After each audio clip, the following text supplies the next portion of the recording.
வணக்கம் ஓவியா. அஜித்குமார் கொலை வழக்கில் பொதுமக்களுக்கு சாட்சி சொல்ல தற்போது விசாரணை நீதிபதி அழைப்பு விடுத்திருக்கிறார் ஓவியா. இதனை தொடர்ந்து சிவகங்கை மாவட்டம் திருப்பூணத்தில் காவலாளி அஜித்குமார் காவலர்களால் சித்திரவதை செய்யப்பட்டு கொலை செய்யப்பட்ட வழக்கில் மாவட்ட 4வது கூடுதல் நீதிமன்ற நீதிபதி தான் சுந்தரலால் சுரேஷ் தலைமையில் 3வது நாளாக இன்று விசாரணை நடைபெற்று வருகிறது ஓவியா. இந்த நிலையில் வழக்கு விசாரணை நடுநிலைத்தன்மை உறுதி செய்யும் வகையில் முக்கிய அறிவிப்பை நீதிபதி தற்போது வெளியிட்டுள்ளார்.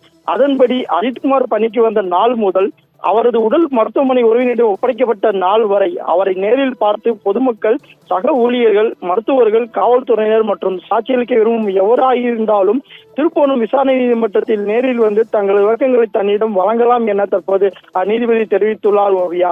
அவருடைய சாட்சி ஏற்றுக்கொள்ளும்படியாக பட்சத்தில் இருக்கும் பொழுது அவர்களை சாட்சியாக ஏற்றுக்கொள்வோம் எனவும் தெரிவித்துள்ளார். என தொடர்ந்து தென் மாவட்டங்களில் தமிழகத்தை ஒழுக்கும் செயலாக இந்த அஜித்குமார் மரணம் என்று இருக்கிறது. தற்போது தீவிர விசாரணை நடைபெற்று வரும் நிலையில் 8ஆம் தேதி இந்த நீதிபதி விசாரணை உயர்நீதிமன்ற மதுரை அமர்வில் தாக்கல் செய்யப்பட இருக்கிறது. இந்த நிலையில் தற்போது இது தொடர்பாக யாரேனும் இந்த மரணம் தொடர்பாக சாட்சியளிக்க விரும்பினால் தற்போது நீதிபதி முன்பாக ஆஜராகி தொடர்ந்து இந்த சாட்சியத்துக்கான கொடுக்கும்படி இந்த நீதிபதி தெரிவித்துள்ளார் ஓவியா.